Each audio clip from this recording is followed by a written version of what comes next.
The sun listens to my greatness. But where do the moon frown? The sky is empty of children. And the earth eats strawberries.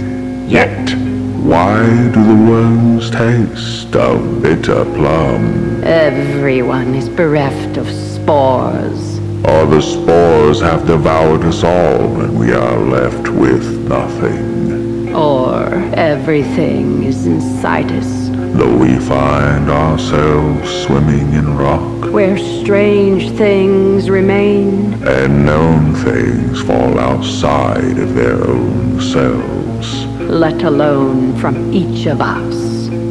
Why play the paintbrush against her? She always stands close to being far away. And what of the farm then? Shall it twinkle in the breeze of lyricism? How should I know? What I do know is this.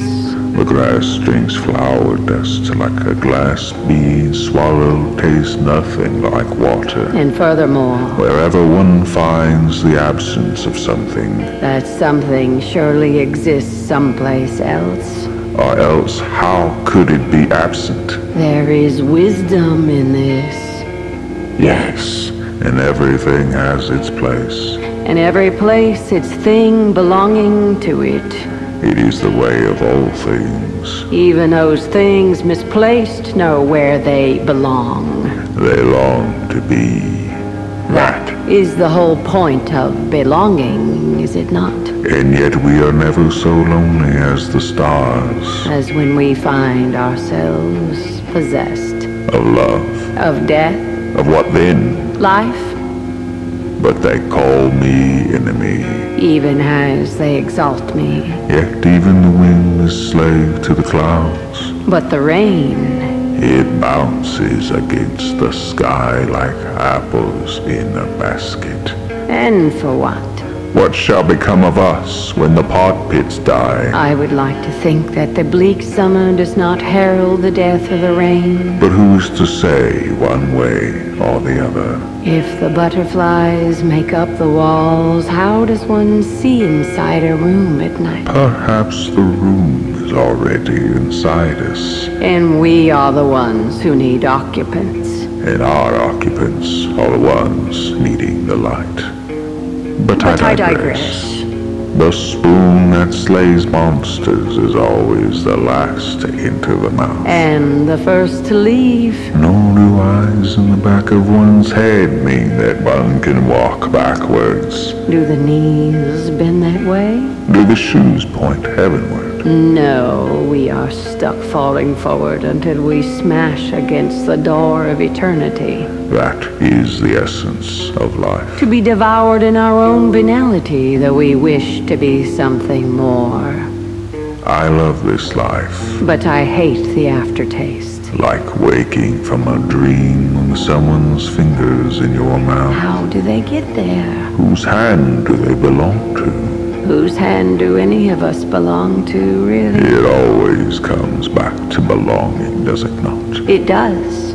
As the question knows the answer belongs to the question. And that is the whole point, I think. To know the question, and thus to belong to the answer. That is why I must write in this book. Every day, Sometimes twice. the others are jealous of the windflowers that bloom in these pages. They desire to swallow the ink through their nostrils. Tasting the bitterness of all that life has in store for them But it is my life, that belongs to me. even as my house belongs to the things inside it. And insides belong to outsides, and outsides are never quite as free to do as they think they are. Always this, One thing after another. but not some things, Some things are better left where they think they are. and nowhere near where they really are. Not all places are equal. Nor all things belonging to the same spot. How could that be? No, Surely not. When my sun shines through the moon's teeth, then it will be time. Until then I shall continue to smash my head through windows so that I might see Where I am, where here is, where I belong. and all things being just so. So I be just. And justice is important in this life, is it not? How else can a life be justified but by this? The sun is forever moving. I must get back to work, I am grateful I have this place to put my thoughts. lest they become lost and confused as I am.